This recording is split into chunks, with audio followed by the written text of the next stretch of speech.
Vamos a desmantelar la famosa sola fide, esa idea que promete que con decir creo en Jesús tienes un pase asegurado al cielo sin importar lo que hagas con tu vida. Así que agárrense fuerte porque esto va a doler.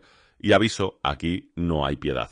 Vamos a desmantelar la famosa sola fide, esa idea que promete que con decir creo en Jesús tienes un pase asegurado al cielo sin importar lo que hagas con tu vida. Una de las características de los que atacan la sola fide es considerarnos a nosotros como si viviésemos sin ley, es decir, si fuésemos antinomianos, que creemos en Cristo y vivimos como nos da la gana. Esto es obviamente un cliché efectivista, pero no deja de ser solamente eso, una falacia. Así que vamos a ver en qué consiste básicamente esto de ser salvo únicamente por fe. Recordemos que no existe la salvación por obras. Es decir, el protestante y evangélico cree en la salvación por la sola fe y el católico romano cree en la salvación por fe y obras o fe más obras. Pero no existe la salvación por obras en sí, porque esto sería ya pelagianismo. Entonces, empecemos por Calvino. Yo no soy calvinista, ustedes saben, pero vamos a ver qué opinaba Calvino acerca de la fe y las obras. Porque nosotros no soñamos una fe vacía, desprovista de toda buena obra, ni concebimos tampoco una justificación que pueda existir sin ellas. La única diferencia está en que, admitiendo nosotros que la fe y las buenas obras están necesariamente unidas entre sí y van a la par, sin embargo ponemos la justificación en la fe y no las obras. La razón de hacerlo así es de ver con tal de que pongamos nuestros ojos en Cristo, al cual se dirige la fe, y de quien toma toda su fuerza y virtud. ¿Cuál es, pues, la razón de que seamos justificados por la fe? Sencillamente porque mediante ella alcanzamos la justicia de Cristo, por la cual únicamente somos reconciliados con Dios. Mas no podemos alcanzar esta justicia sin que juntamente con ella alcancemos también la santificación, porque Él nos ha sido hecho por Dios sabiduría, justificación, santificación y redención. Por lo tanto, Cristo no justifica a nadie sin que a la vez lo santifique. Hacemos aquí un parate, vemos por qué dice Calvino que nosotros no soñamos una fe vacía, desprovista de toda buena obra, ni concebimos una justificación que pueda existir sin las obras. La única diferencia, dice Calvino, es que nosotros, admitiendo que la fe y las buenas obras están necesariamente unidas y van a la par, la fe y las obras, dice Calvino, van a la par, simplemente que nosotros ponemos la justificación sobre la fe y no sobre las obras. Dice un poquito más adelante, de esta manera se ve claramente cuán grande verdad es que no somos justificados sin obras, y no obstante, no somos justificados por las obras. Presten atención a lo que dice aquí Calvino, muy interesante. De esta manera se ve claramente cuán grande verdad es que no somos justificados sin obras, y no obstante, no somos justificados por las obras, porque la fe y las obras van unidas indivisiblemente, pero la justificación es por la fe. Así que dice, nadie es justificado sin las obras, porque la fe y las obras van juntos. Sin embargo, nadie es justificado por las obras. Porque en la participación de Cristo, en la cual consiste toda nuestra justicia, no menos se contiene la santificación que la justicia. Así como la justificación y la santificación van unidas, es decir, no es meramente un decreto sobre nosotros, no es solamente una declaración, te declaro justo, y no hay ningún cambio ontológico. Calvino dice que Dios no justifica a nadie sin que lo santifique. Así que la justificación y la santificación van unidas indivisiblemente. De la misma manera, la fe y las obras van unidas, inseparables.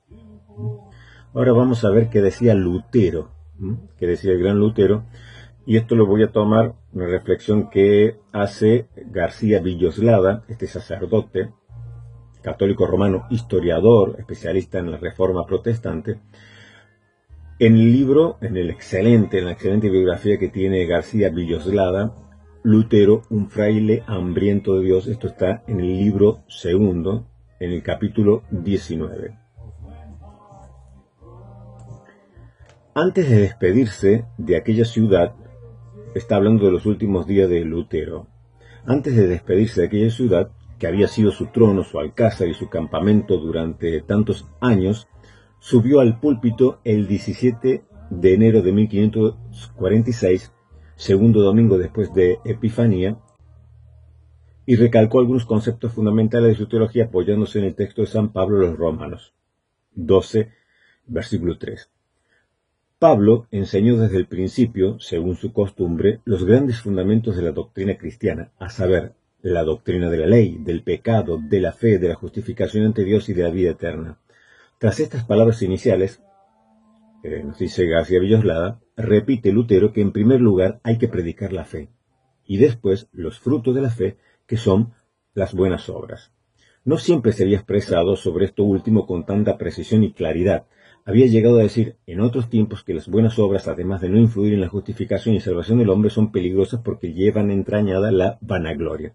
Pero ahora, en los últimos días, Lutero proclama que Pablo, hasta el capítulo 12, habla de la fe, pero desde ese punto hasta el fin de la epístola, enseña los frutos de la fe, a fin de que no seamos cristianos falsos y solo de nombre, sino verdaderos fieles. La predicación de las buenas obras la mandó Dios principalmente en la segunda tabla de la ley y aún en la primera. Es decir, para todos aquellos que hablan siempre las falacias atacando a Lutero como si Lutero nunca hubiese enseñado acerca de las obras o como que enseñó en contra de las obras, Lutero se dedicó a enfatizar la justificación por medio de la fe sola. Siempre hay que tener en cuenta, ya vamos a ver el contexto de la época de Lutero, pero Lutero nunca predicó una fe desprovista de obras. Si bien al principio, por la necesidad de enfatizar, sabemos que Lutero siempre se le llamaba el doctor hiperbólicus, ¿no? Entonces él siempre exageraba una parte para tratar de remarcar ese punto, para que les quedara grabado a los oyentes ese punto. Por eso a veces en la exageración remarcaba la justificación por la fe y parecía que esa fe no le daba importancia ninguna a las obras, pero no es así, porque vemos que al final de sus días, en el último sermón de Lutero, se encarga de remarcar, en el último sermón de Lutero, antes de morir, se encarga de remarcar la importancia que tiene las buenas obras, la justificación por la fe sola, pero esta justificación no va desprovista de obras, sino que el apóstol Pablo, así como enfatiza en Romanos en los primeros capítulos acerca de la fe, luego enfatizará acerca de las obras. Obviamente, siempre remarcando que la salvación es por la fe sola, la justificación es por la fe sola, pero jamás, tanto lo vemos en Calvino como lo vemos en Lutero, una justificación o una salvación sin obras. Como dijo Calvino, Dios no salvará a nadie o no justificará a nadie sin las obras. Sin embargo, nadie es justificado por las obras. Es decir, la fe y las obras van juntas, paralelas, unidas, pero la justificación recae sobre la fe. Pero esto para todos aquellos que hablan de que, como si Lutero hubiera sido un antinomiano, cuando Lutero muchísimo, si ustedes leen los sermones de Lutero muchísimas veces habla acerca de las obras y la importancia que tienen las obras, pero no para la salvación, sino como fruto de esa salvación, o como esa manifestación exterior de esa fe interna. Vamos a ver un pequeño extracto de un sermón de Martín Lutero, el sermón Cristo es el que nos da la orden de predicar el Evangelio. Este sermón fue dado para la ascensión de nuestro Señor, tiene la fecha del 25 de mayo de 1525 y lo tomo de la editorial Concordia del año 2007.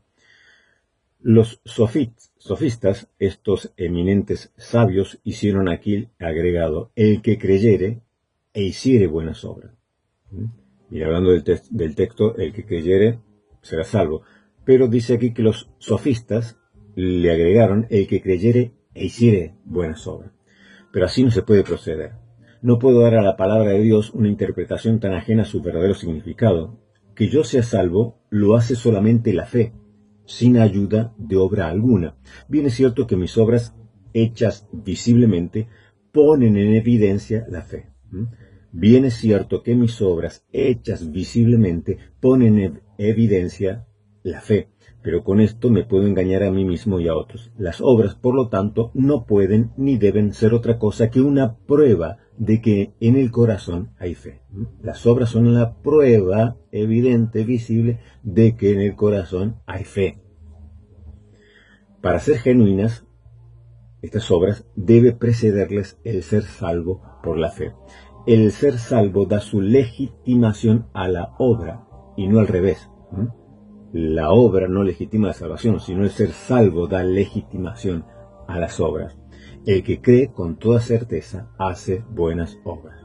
Repito lo que decía Lutero. El que cree con toda certeza hace buenas obras. Es imposible creer y no tener buenas obras. Es posible tener buenas obras y no creer, pero es imposible creer y no tener buenas obras. Hay otro extracto de otro sermón. Este sermón se titula Nos es necesario nacer de nuevo.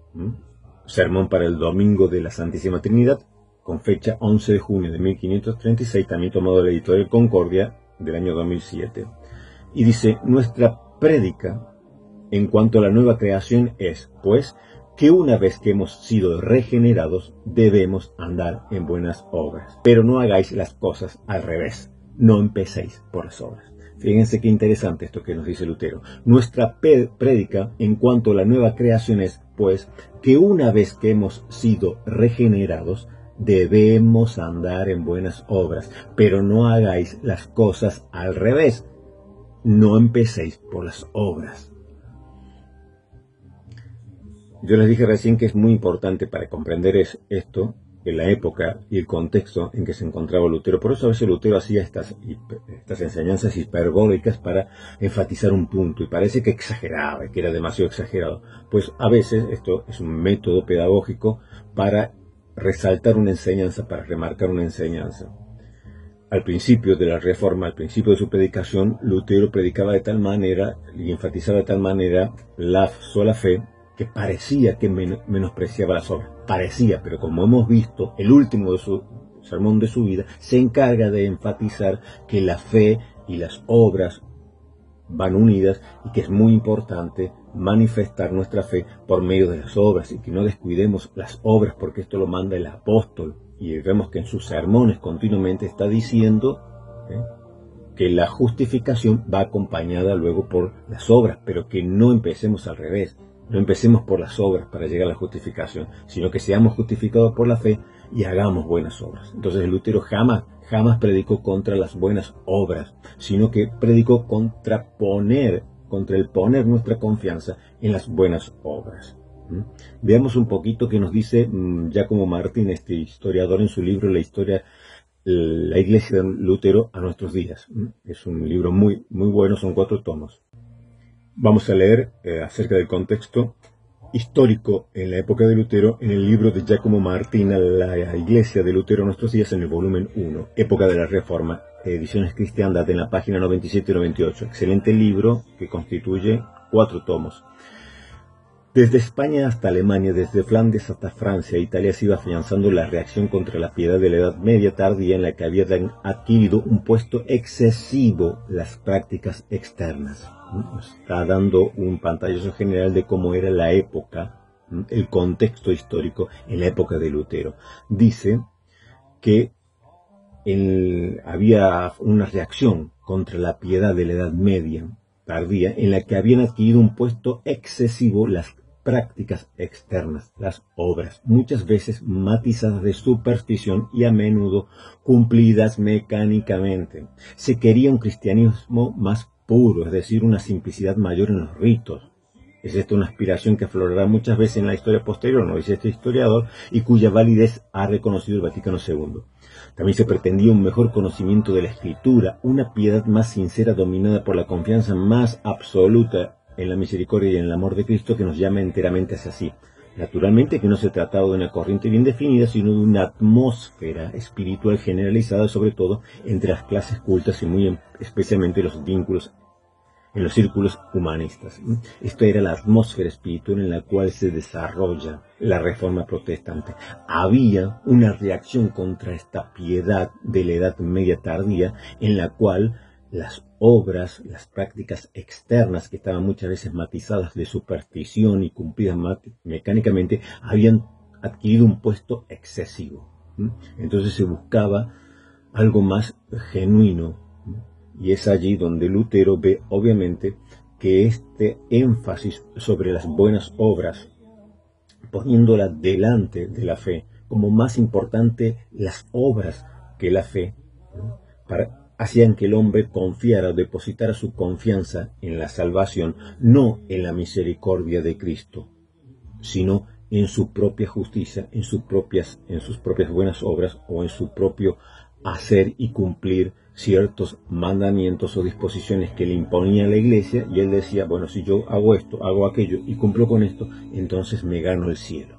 Y dejaban de poner su confianza en Jesucristo. Esto era un ambiente generalizado, esto no era algo que le pasaba a Lutero únicamente, esto era algo que Lutero, en su genialidad y en esta sensibilidad espiritual, pudo comprobar que era la atmósfera espiritual de esta época, como bien nos dice Giacomo Martín, este historiador católico romano, que era el ambiente en el cual se desarrolla la Reforma Protestante. Entonces,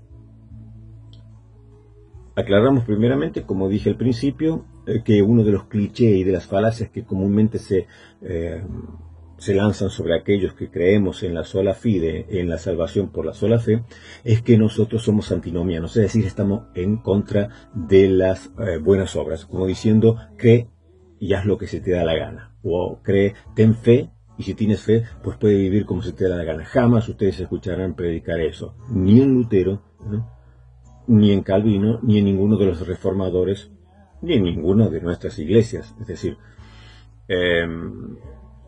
la justificación en la Iglesia Católica Romana, la justificación inicial, presten ustedes atención, porque esto es algo que se decreta, se establece en el Concilio de Trento, ¿no?, cuando precisamente en 1546, luego que ya había estallado la Reforma Protestante, también es el año ya que muere Lutero. Pero allí en el Concilio de Trento se establece que la justificación inicial es únicamente por la fe. En la Iglesia Católica Romana, por eso le digo, no existe la salvación o la justificación por obras. La salvación, la justificación inicial en la Iglesia Católica Romana es por la fe únicamente. En esto coinciden con los protestantes. Entonces, el problema es que, bueno, claro, luego dice la Iglesia Católica Romana que debemos añadir nuestra justicia, nuestras buenas obras, nuestra justicia, añadir a la justicia de Cristo con estas obras meritorias para salvación. Los protestantes y evangélicos creemos que la justificación y la salvación son únicamente por la fe en Jesucristo, porque Jesucristo ya hizo la obra completa, es decir, no podemos agregar nada. A mí me aterra a veces cuando escucho a algún católico romano diciendo que tenemos que agregar nuestra justicia a la justicia de Cristo. Eso es algo terrible, eso es algo espantoso. ¿Cómo vamos a agregar nuestra justicia como si nuestra justicia se le pudiera agregar a la justicia de Cristo? Pero ¿qué es mi justicia para agregarla a la justicia de Cristo? O sea, Cristo, la justicia de Cristo, ya es completa. El sacrificio de Cristo es perfecto, no se le puede agregar nada. Es simplemente creer, es simplemente descansar en esa obra que Jesucristo hizo, en esa perfecta obra de Jesucristo en la cruz del Calvario, y confiar que su justicia es perfecta, que yo no puedo agregarle nada. Lo único que puedo es agradecer, que es muy diferente. Yo no puedo hacer obras para agregarle mi justicia a la justicia de Cristo. Yo lo único que puedo hacer es hacer obras para agradecer a Cristo por esa justicia que Él me ha dado en Él. Entonces, obviamente, como dice Santiago, que a veces se piensan que Santiago es algo que refuta la sola fe, cuando al contrario es algo que también sustenta la sola fe, como si no supiéramos que existe este texto, ¿no? Cuando dice Santiago, hermanos míos, ¿de qué aprovechará si alguno dice que tiene fe y no tiene obras? ¿Podrá la fe salvarle? Así también la fe, si no tiene obras, es muerta en sí misma. Pero alguno dirá, tú tienes fe y yo tengo obras. Muéstrame tu fe sin tus obras y yo te mostraré mi fe por mis obras. Porque como dice Calvino, como dice Lutero, la fe y las obras van unidas, inseparables. Pero la justificación recae sobre la fe, no sobre las obras. Es decir, los hombres no pueden ver mi fe. Yo no puedo mostrarles a los hombres mi fe. Cuando uno dice, este es un hombre de fe o aquella es una mujer de fe, no está diciendo por lo que habla y habla y habla y que si yo tengo fe en el Señor porque yo creo en Cristo, pues no. No lo decimos por lo que habla, lo decimos por lo que hace. Cuando nosotros decimos que alguien es una persona de fe, lo decimos por lo que hace, por la forma que tiene de enfrentar a los desafíos de la vida, es decir, por cómo reacciona, por cómo actúa, por sus obras. Por eso el Señor Jesucristo dijo, para que los hombres vean vuestras buenas obras y glorifiquen al Padre por ellas. Es decir, yo no puedo mostrarle mi fe a las personas, yo lo que puedo mostrarles es las obras que hago por tener fe. Y esas obras, los hombres viendo, es glorificado Dios, pueden los hombres llegar al conocimiento de Cristo. Yo no puedo mostrarles mi fe. Nosotros no vemos la fe de la persona, nosotros vemos las obras que son el reflejo de esa fe. Entonces, lo que está diciendo aquí Santiago es que la fe que justifica no es una fe desprovista de obras, porque si no tiene obras es una fe muerta. Una fe que no tiene obras es una fe muerta. No existe tal cosa, esa fe no justifica. Entonces, la fe que justifica es la fe que tiene obras, pero la justicia recae sobre la fe, no sobre las obras, pero no es una fe sin obras. Son indivisibles, son las dos caras de una misma moneda, así como justificación y santificación van unidas, porque Dios no justifica a nadie sin santificarlo. Es decir, que no es meramente un decreto que Dios hace sobre nosotros, te declaro justo, y por dentro seguimos siendo igual de podridos. No es así. Aunque, como dice Lutero, somos simultáneamente justo y pecador, porque vamos en ese trabajo, en esa lucha, mientras estemos en este cuerpo, mientras estemos en este mundo, somos a la vez justos y pecadores, santos y pecadores. Porque, como decía San Agustín, no somos perfectos porque ya hemos alcanzado ese estado, sino que somos perfectos porque corremos a la perfección. Nosotros somos santos no porque hemos alcanzado la santidad absoluta, sino porque corremos hacia la santidad. Por eso he escuchado católicos romanos hablando de, santos solamente son aquellos que la Iglesia Católica Romana declara como santos porque ya han llegado a una perfección de santidad. Es un error, como dicen los protestantes, llamarse santos. Aunque en la Biblia, cuando Pablo escribe sus cartas, dice a los santos de Corinto, los santos de... No, pero esa es una forma de decir, no, es que somos santos. Es confundir y pensar que ser santo es ser perfecto. No, nosotros no somos santos porque seamos perfectos, sino que somos santos porque corremos hacia la perfección, porque estamos siendo santificados en Cristo. Pero mientras estemos en este cuerpo somos santos y pecadores. El día que el Señor venga, ya sea que hayamos muerto y resucitemos o seamos transformados en ese momento a la final trompeta, pues habrá un cambio en nosotros ya total, que llegaremos a la perfección. Entonces seremos santos. Pero mientras estemos en este cuerpo, estemos en esta tierra, somos a la vez, simultáneamente, como decía Lutero, santos y pecadores, en esa lucha continua que tenemos contra el pecado. Pero en la mentalidad de católico romano, que está acostumbrado que santo piensa en una persona que tiene que ser perfecta, no existe tal cosa. Nosotros no enseñamos tal cosa, que un hombre puede llegar a esta tierra a la perfección absoluta. No, mientras estemos en esta tierra, mientras estemos en este cuerpo, somos a la vez pecadores, pero también somos santos, porque corremos hacia la perfección. Entonces, la fe sin obras está muerta. Entonces la fe que justifica, la fe que salva, no es una fe muerta, no es una fe sin obras, es una fe que va unida indivisiblemente a las obras, pero que la justificación, la salvación, no recae sobre las obras, ni sobre la fe y las obras, sino solamente sobre la fe, porque no podemos añadir nada a la justicia de Cristo. La obra de Cristo es perfecta. Yo no cabe en mi cabeza el pensar que un católico romano pueda creer que la obra de Cristo es imperfecta. Te van a decir, no, yo no estoy diciendo que la obra de Cristo es imperfecta, pero de una manera estás diciendo que tienes que añadirle a la justicia de Cristo tu propia justicia. Lo que Lutero enseñaba es que la obra de Cristo es perfecta, está completa. Su justicia es completa, no tienes que añadirle nada, no tienes que hacer nada para añadirle, solamente creer en su misericordia, creer que eres salvo porque Él ya murió por ti y porque Él te aplica su justicia. Te quita tus pecados y te aplica tu justicia y te va transformando de gloria en gloria a la misma imagen de Jesucristo. Es un proceso de santificación, porque como decía Calvino, Dios no justifica a nadie sin santificarlo. La justificación y la santificación van paralelo. No existe tal cosa como una justificación sin que exista un cambio ontológico. somos transformados. Lo que no existe es una perfección ontológica instantánea. Es un proceso de perfección. Corremos hacia la perfección, corremos hacia la santificación completa, pero eso se va a dar el día que seamos transformados completamente, ya sea por medio de la resurrección o por medio de la final trompeta, a los que estén vivos cuando el Señor venga en su segunda venida. Entonces, la fe que salva es una fe que tiene obras, porque es indivisible. Si no tiene obras, no es fe verdadera. Nada más que eso.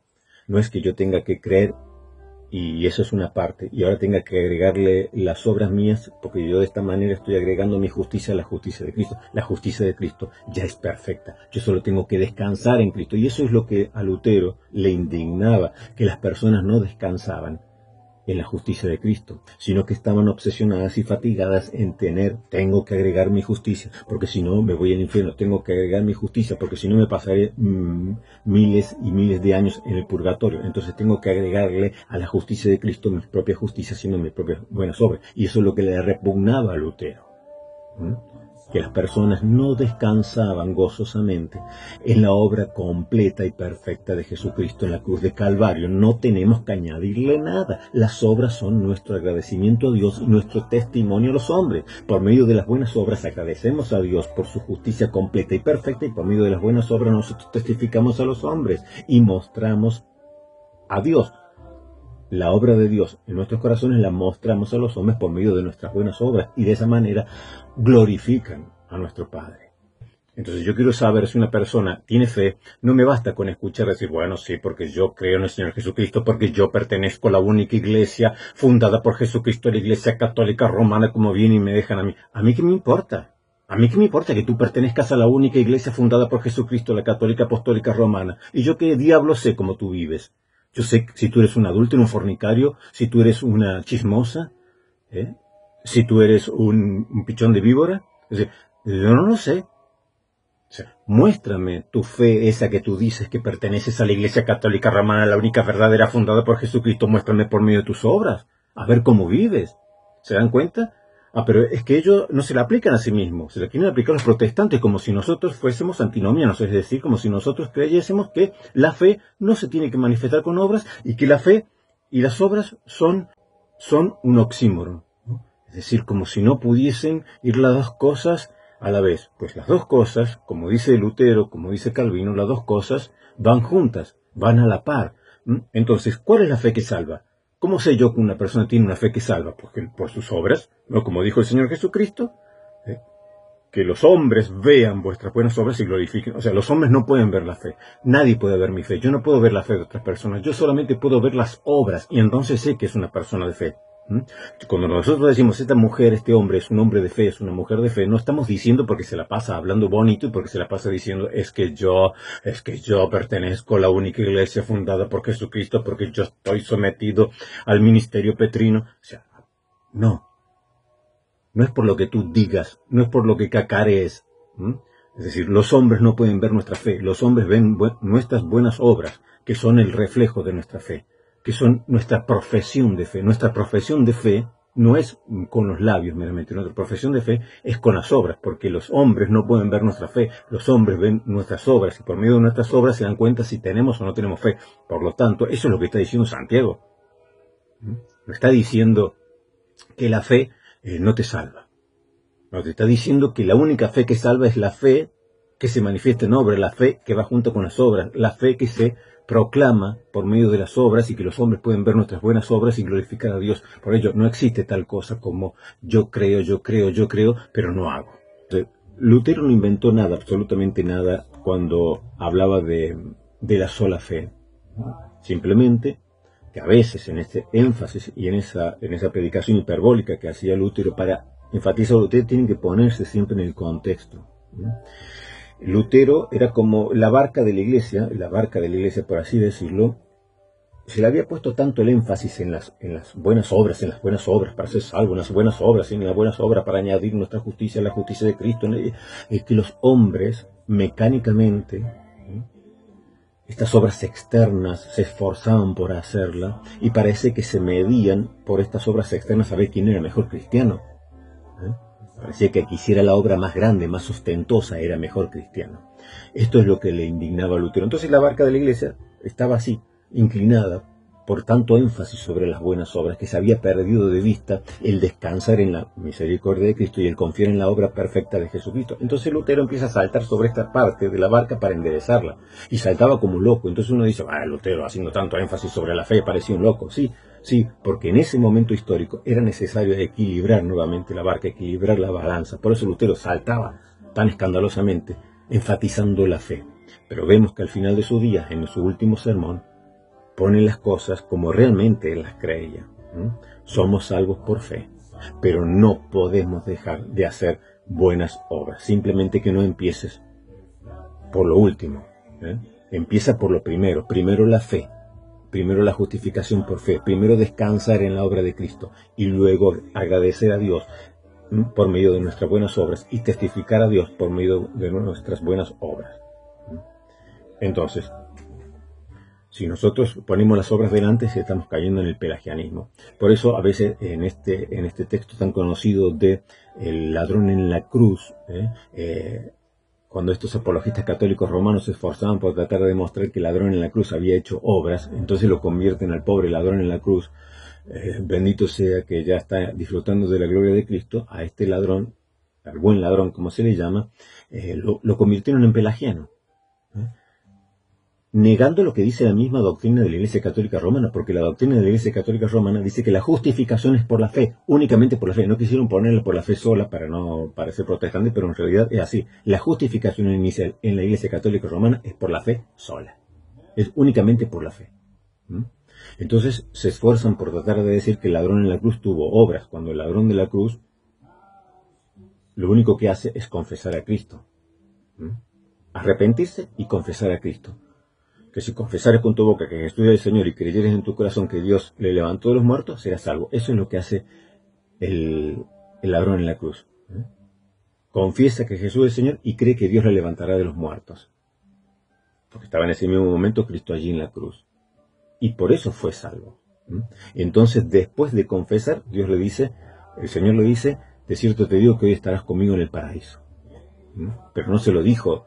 No después de eso hizo las obras, después de eso ya se cayó, no dijo más nada, no sabemos más nada acerca del ladrón en la cruz. Una vez que el Señor le dijo, de cierto te digo que hoy estarás conmigo en el paraíso, una vez que el Señor da testimonio de su justificación y de su salvación, no dice más nada acerca del ladrón. Es decir, lo que hizo lo hizo antes, y no fueron obras, porque si pusiéramos la obra antes de la salvación, entonces estaríamos diciendo que era un pelagiano. No, creyó, y por la sola fe fue justificado. Este lenguaje ya se hablaba en la historia de la Iglesia, ya se hablaba en los padres de la Iglesia, lo cual no significaba bajo ningún concepto un creo, pero no vivo conforme a mi fe, sino creo, por la sola fe soy salvo, y por vivir conforme a ella, porque una fe sin obras es muerta. Creo, soy salvo por la sola fe, pero debo vivir conforme a esa fe, porque los hombres no pueden ver mi fe, porque los hombres pueden ver solamente mis obras. Por lo tanto, para que glorifiquen al Padre es necesario que haga obra, porque la fe sin obras es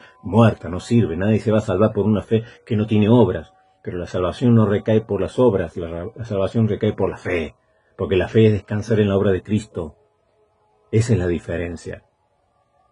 La sola fide descansa en la obra de Cristo. El creerse que somos salvos por obras no descansa en la obra de Cristo, sino que toma como si fuese una parte de la obra de Cristo, pero yo necesito agregarle a la justicia de Cristo mi justicia, necesito agregarle a la obra de Cristo mis obras, y no descansa, porque ¿cuántas obras necesitas para ser salvo? Si tú me preguntas cuánta fe necesito para ser salvo, yo te puedo responder la mínima, como la que tuvo el ladrón en la cruz. No tuvo conciencia de la Trinidad, de la unión hipostática. Si le preguntaba cualquiera de esas cosas, a lo mejor te decía un disparate. Decía, oye, un hereje, mira lo que dice. No sabía nada de teología. Lo mínimo. El requisito mínimo era creer que Jesucristo era el Señor. Y fue salvo por eso el ladrón en la cruz. O sea, si tú le preguntas a un protestante, ¿cuánta fe necesita para ser salvo? Yo te voy a decir la mínima. Cree. Pon los ojos en Cristo, cree, ríndete, entrégate, arrójate a los pies de Cristo, confiesa que tú no puedes. Y di, Señor, yo no puedo por mí mismo, me abandono a ti, Señor, me entrego a ti, me rindo a ti. La mínima fe se exige para ser salvo. Esa fe ya te salva, por medio de esa fe ya eres salvo. porque la grandeza no está en la fe, está en la obra de Cristo. Ahora, yo le pregunto a un católico romano, y ningún católico romano te sabe decir esto: ¿cuántas obras necesito yo para ser salvo? Yo te puedo responder cuánta fe se necesita para ser salvo, pero tú no me puedes responder cuántas obras necesito yo para ser salvo. ¿Cuántas obras? A ver, dímelo. ¿Cuántas obras necesito yo para ser salvo?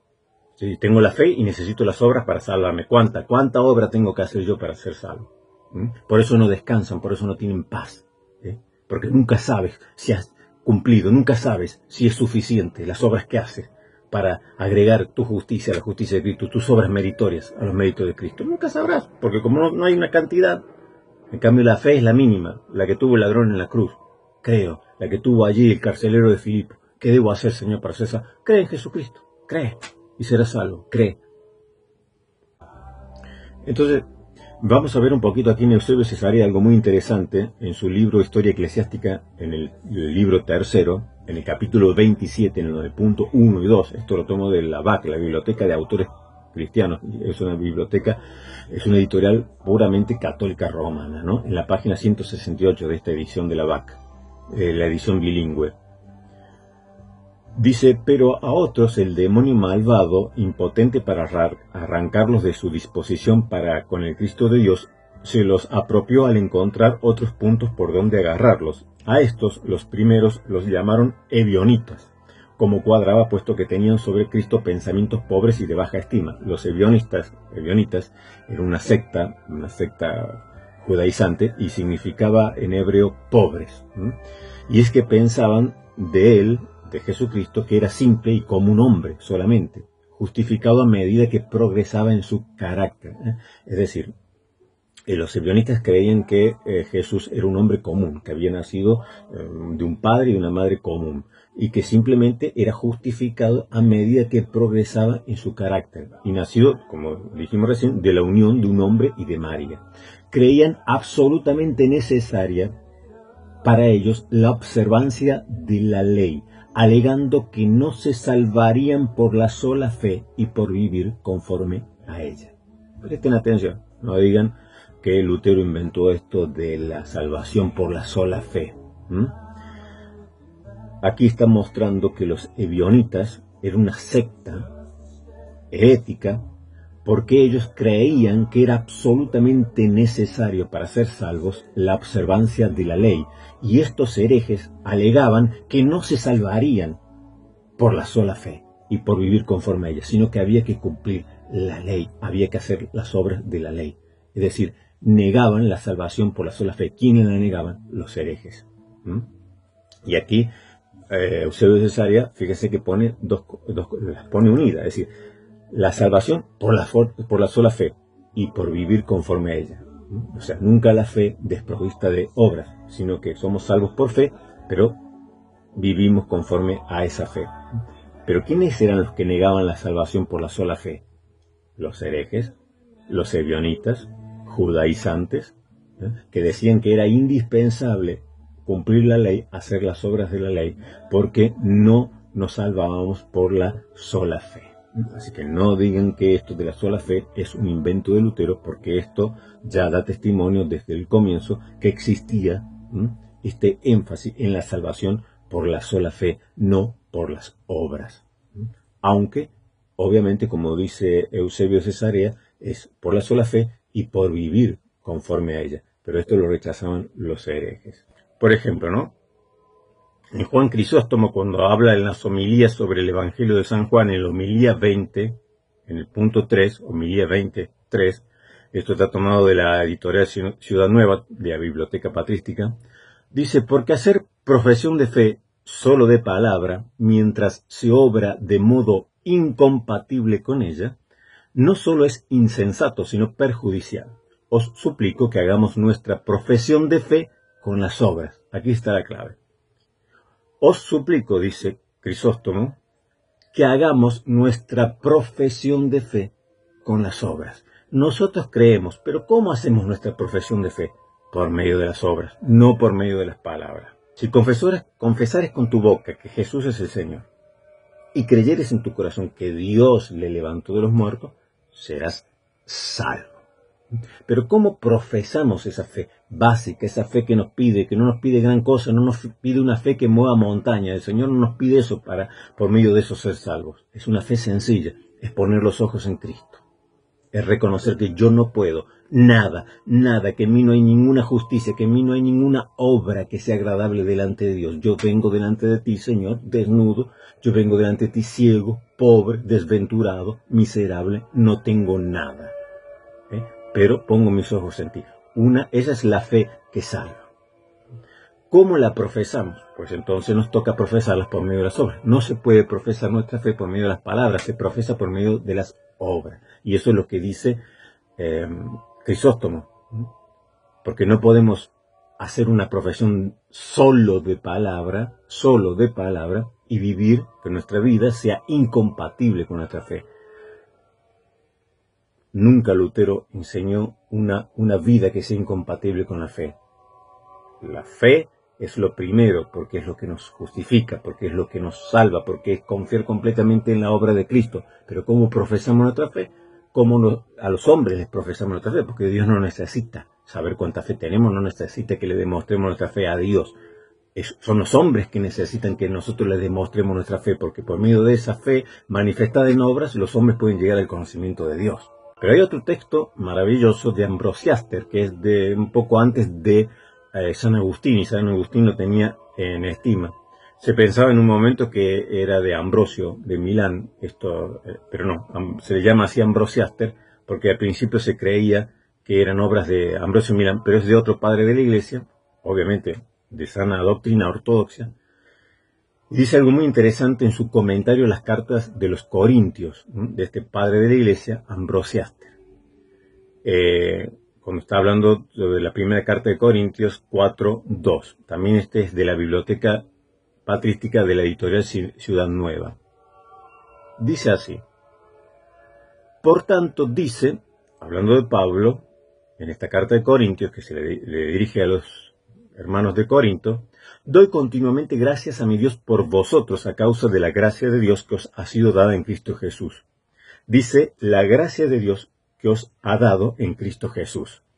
Esta gracia ha sido dada en Cristo Jesús, porque eso ha sido establecido por Dios, para que quien cree en Cristo sea salvo sin obras. Repito, para que quien cree en Cristo sea salvo sin obras.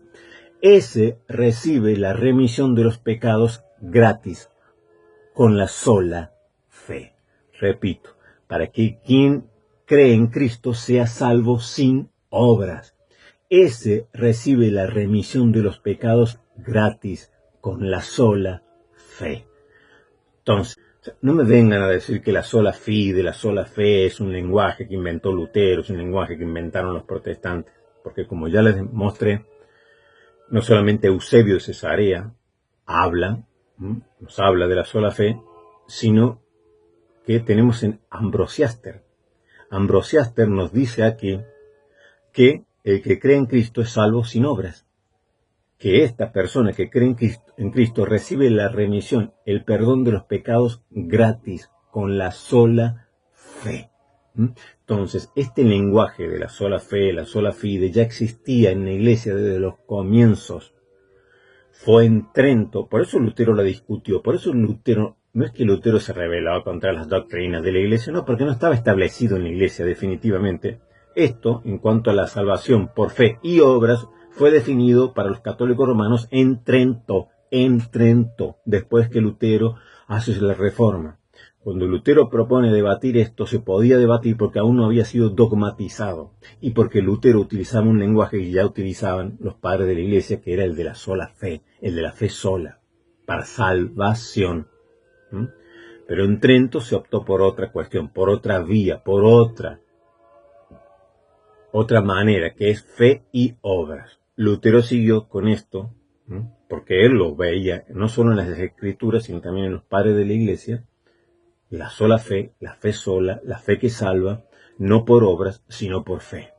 Como nos dice aquí Ambrosiaster. O sea, es una mentira, una manipulación de los católicos romanos cuando te hablan de que Lutero inventó la sola fide. La sola fide ya existía en los padres de la iglesia, ya existía en la iglesia primitiva. Esta corriente teológica ya existía. ¿Mm?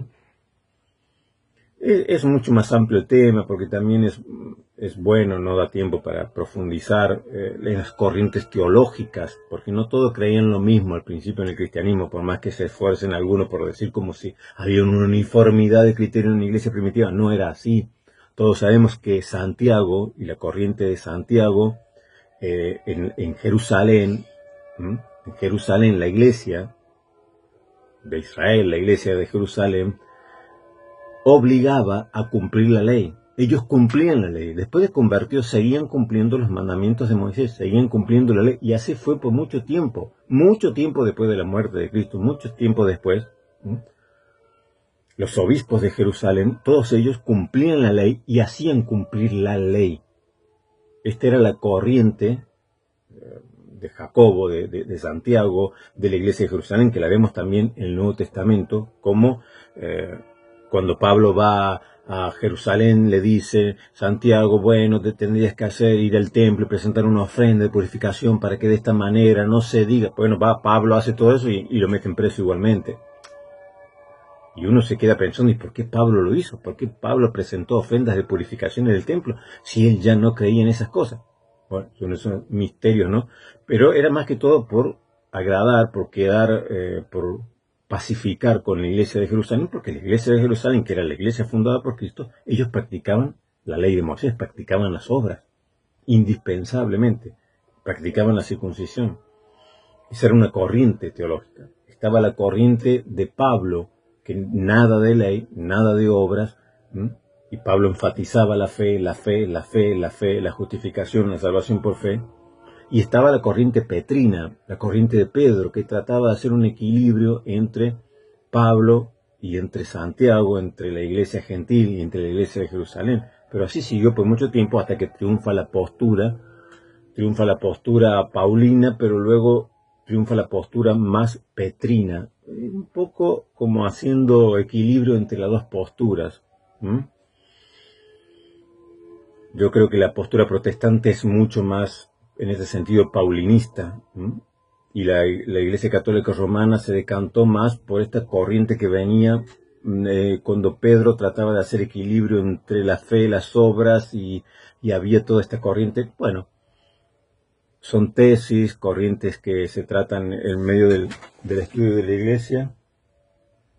En este libro, por ejemplo, del editorial Verbo Divino, Pedro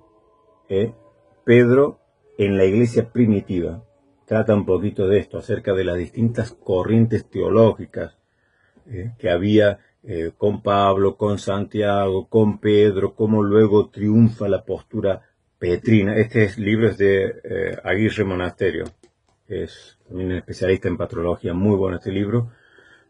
Pedro en la iglesia primitiva, del editorial Verbo Divino. Es un libro antiguo, pero muy muy bueno la tesis que presenta este autor o autores en cuanto a estas corrientes, ¿no? Y como él enfatiza que en la iglesia primitiva no había uniformidad. En la iglesia primitiva había distintas corrientes teológicas que luchaban entre sí, y que es una utopía pensar que todos creían exactamente lo mismo en la iglesia primitiva, porque no era así, sino que había distintas corrientes con énfasis más en la fe, con énfasis más en la fe y la ley, o la fe y las obras. Bueno, esto ya da para otro vídeo, pero son estudios interesantes. Lo que yo quería resaltar con este vídeo es que los protestantes no somos antinomianos, así que nos vienen a hablar y nos sacan los textos de Santiago como nosotros no hubiéramos leído nunca la epístola de Santiago.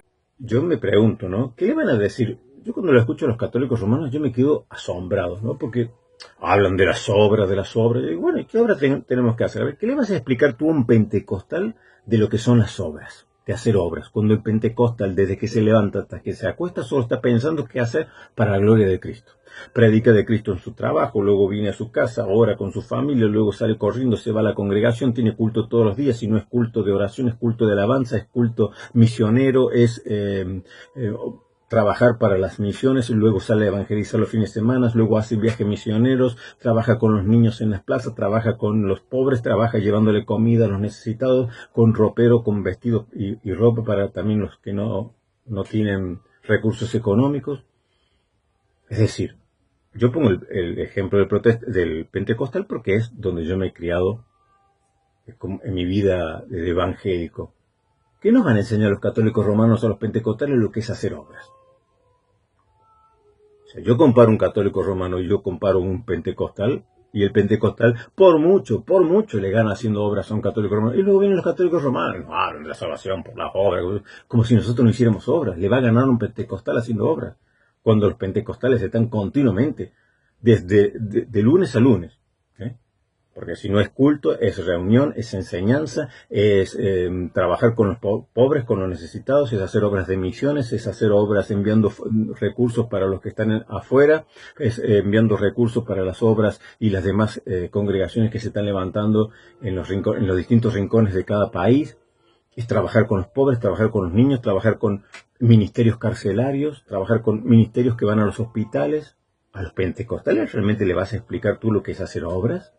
Sin embargo, el pentecostal no va a creer que es salvo por sus obras. Es decir, yo le estoy añadiendo con todo esto méritos a los méritos de Cristo para ser salvo. Entonces, ¿qué nos vienen a enseñar? ¿Qué nos vienen a querer decir de lo que es hacer obras? Explícale tú a un pentecostal que está las 24 horas, los 7 días de la semana, pensando y obrando, haciendo cosas para el Señor. ¿Qué le vas a explicar de lo que es la fe, de lo que son las obras? Como si nosotros no hiciéramos obras. Es ridículo, son patéticos, de verdad son patéticos. Atacan el protestantismo y no saben. Porque si yo los comparo a cualquiera de ellos con lo que hace un pentecostal, se muere de vergüenza. Porque el pentecostal no para. El pentecostal está en los hospitales, en las cárceles, está en las villas miserias, o sea,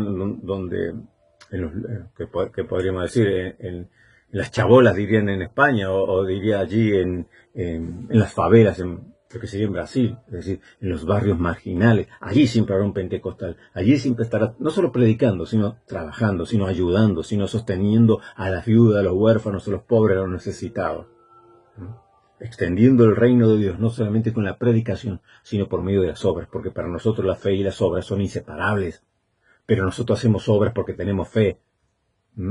Nosotros hacemos obras porque damos gracias a Dios por la salvación, no para comprar, no para ganarnos la salvación. No hacemos obras para ganarnos la salvación, sino para dar gracias a Dios por la salvación que nos ha regalado de gracia, gratuitamente. Así que bueno, nos reencontramos en el próximo viaje por la historia de la iglesia. Que el Señor los bendiga. Hasta pronto. Esto ha sido todo. Muchas gracias por acompañarme en este viaje.